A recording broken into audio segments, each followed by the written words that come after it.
Assalamualaikum. Good morning, everyone. I am Dr. Zeeshan from Neurosurgery department. Today we'll be discussing about the MRI brain and its planes and its importance in neurosurgery. The two important modalities that we use in neurosurgery that are CT scan and MRI. CT scan is a fast acquisition, short time, but it is ionizing radiation that is harmful to the patient if done in excess.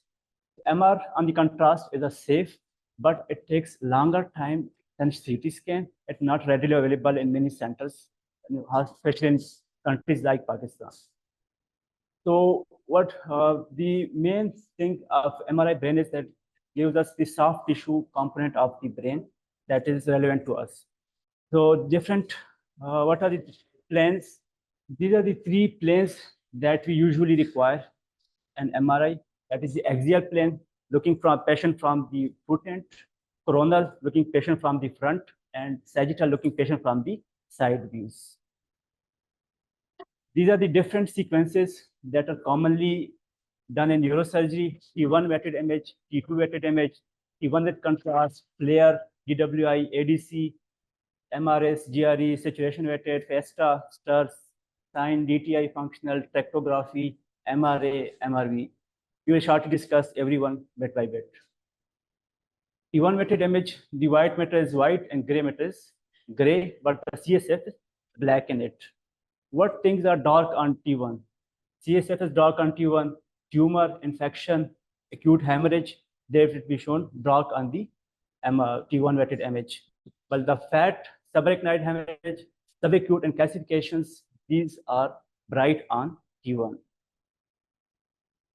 Then comes the T1 with contrast. The principles of CT contrast and MR contrast are the same because the blood-brain barrier is disrupted in tumors, so the contrast uptake shows enhancement. What contrast we usually use? That is gadolinium. The standard dose is 0.1 millimole per kg of the patient. There are some structures that are normally enhancing apart from pathology, like the nasal turbinates. They will enhance the normally pituitary stalk. This will also enhance dural cortical sinuses. They will also enhance on T1 with contrast on normal. Then comes the T2 weighted image. There's the reverse of T1. The gray matter is white and the white matter is gray on T2 weighted image. And also the CSF is bright on T2 image. Then comes the FLAIR.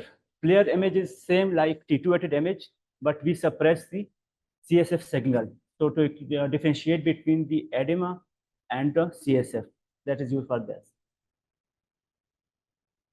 Then comes the diffusion weighted image. The importance of diffusion weighted image is in acute strokes because it detects acute stroke very early in the stage, usually within minutes.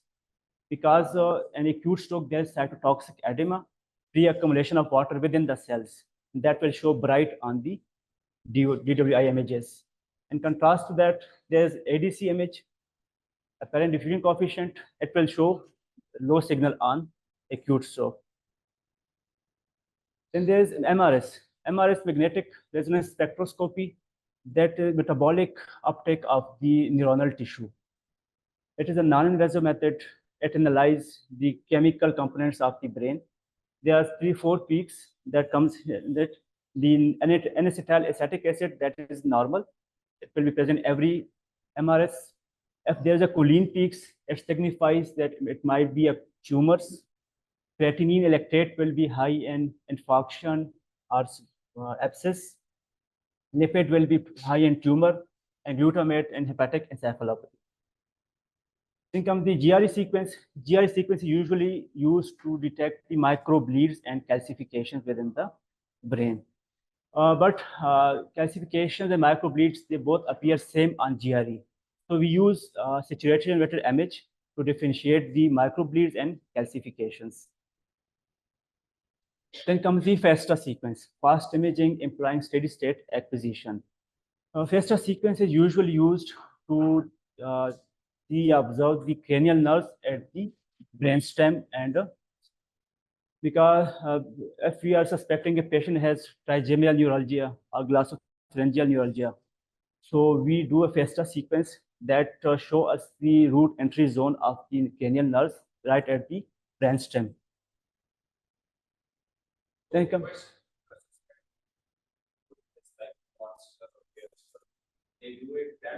Yes, we specifically ask first if we are suspecting a patient with the typical pain of trigeminalgia. If we are advising MRI, we advise MRI with faster sequence. They do it. If you are asked a stir sequence, they do it stir sequence. Basically, if you write an MRI brain, they will do T1, T2 weighted image, sagittal and axial most likely, nothing else. If you want other things, you would specify them with contrast, sign, stir, Vesta, GL sequence. You have to specify that. Yes, the latest machines have the capability. Not all, the latest machines that have the capability doing all these sequences. Then comes the stir sequence. Stir sequence is like T1, but it suppresses the fat signal. So it removes the scar tissue from the fat. Sign MRI is specifically used for the flow, check the flow of CSF. Usually, if a patient is having a Chiari malformation and it is borderline, if you are wanting to check if there is CSF flow at the foramen magnum or not, then we do a sign MRI. And it shows us if there's CSF flow. If there's CSF flow, we monitor the patient. If there's no CSF flow, then we go for the surgical decompression of the foramen magnum. Then come the advanced. These are the latest sequences of the MR, usually most commonly employed by the neurophysicians. This is a diffusion tensor imaging. It measures the axons, cortical tracts. And there is a fiber tractography. The data that is collected from the diffusion tensor imaging is remodeled and structured into a 3D model that gives you all the axon tracts within the brain. This is the functional MRI. Functional MRI depends if a person performs any activity, and that part of the brain lightens up on the MRI. So you know which part of the brain is functioning, which parts are not functioning. And there comes the MRA and MRV. This is a magnetic resonance angiography and venography. And CT angiography, we usually give contrast enhancement to visualize the vessels. But in MRA and MRV, you don't need the contrast because the MR machine uses the natural flow of the blood as a contrast material. So it is a much safe option as compared to CT. So when we approach a CT scan, how will you approach? If you want to look for the anatomy, you prefer T1 weighted image. And if you are looking for pathology, you prefer T2 more than T1 image. And usual order, axial followed by sagittal and followed by coronal. And skull, we usually check for the skull soft tissues and diploid spaces. And within the brain, we look for the ventricles, cisterns, and sulci. Look for the hydrocephalus, symmetry, mass effect, etc. The intracranial structures, we check for the normal gray-white matter differentiation, deep nuclei, brainstem, cerebellum, and sinuses. Focal abnormalities like space occupying lesion, signal intensity changes, these are the different things we check on the MR. So these are the normal MR scans, different views. Usually take images foramen magnum, medulla, pons, midbrain, third ventricle, thalamus. We'll check one by one all of these sequences. This is the MR T1 weighted image at foramen magnum level. That's cervical cords, the cistern, nasal pharynx, and the maxillary sinuses. This is at the level of caudal medulla. Look at cerebellum and maxillary sinuses, and there's a vertebral artery flow wide also visible. This is the rostral medulla. We can also appreciate a cranial nerve that is arising from the base of the structure. Then comes the pons level. The 12 number marks the basilar artery. Then there's a fourth ventricle, cerebellum, and cavernous sinus and vertebral artery are signified in this. This comes the brainstem, midbrain level, and there's the optic nerve along with the lateral rectus, medial rectus, temporal lobe, and fourth ventricle. This comes at the level of the upper midbrain. We can see the cerebellar peduncles, interpeduncle cistern, temporal lobe, also the supramedullary cistern. This comes at the upper level, pituitary stalk level.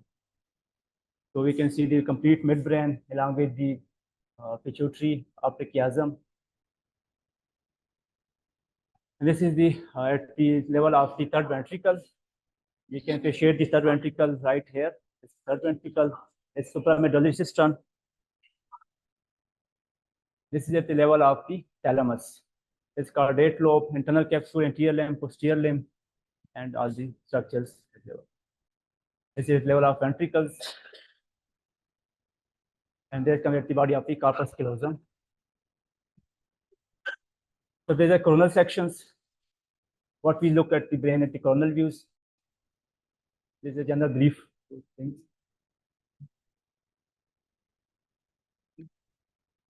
And the sagittal section like mid-sagittal, internal capsule, parasagittal, and lateral orbital. Then we can look at the corpus callosum, lateral ventricle, thalamus, pons, medulla.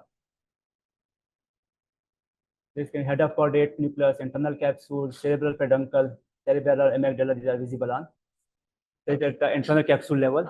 And this is the parasagittal view of coronal sagittal view. We can look at the central sulcus, supramarginal gyrus, angular gyrus, lateral ventricles, and sylvian fissure. Above the sylvian fissure, there is a frontal lobe, and below the sylvian fissure, there is temporal lobe. Same parasagittal view. Thank you. Any question regarding MR? I wanted to add one thing here, if I may. Currently, in Pakistan, we have like, can everybody hear me? Wait a second. So in Pakistan, the resolution of MRI is very important. So for example, the minimum resolution that I prefer in MRI is 1.5 Tesla, which is like the amount of, it depends on the magnet size of the MRI. But if like people come from all over Pakistan, as you know, and they bring their MRs, so in Pakistan, there is like 0.25 Tesla even available. And to be honest with you, it's okay, I mean, but it's not really used for human beings that I've worked overseas, wherever. So in Pakistan, the minimum resolution is 1.5. You're able to delineate everything almost. And currently, even 3 Tesla is available. So to have a better understanding of pathology and the normal anatomy, I tend to repeat their MRs if they are not of good quality, and 1.5 Tesla is the minimum that I operate on. Rest, I think it's a basic thing. We don't have an MR machine, so our request would be to have one. And rest, I'll leave it to you guys. If you have any questions, go ahead.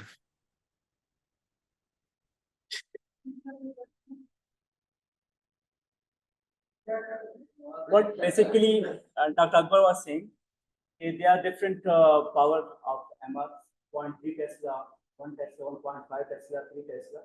But usually in Pakistan, most of them are low quality and low power MRs. We need a minimum 1.5 Tesla machine to relate between different structures to decide to operate or not to operate.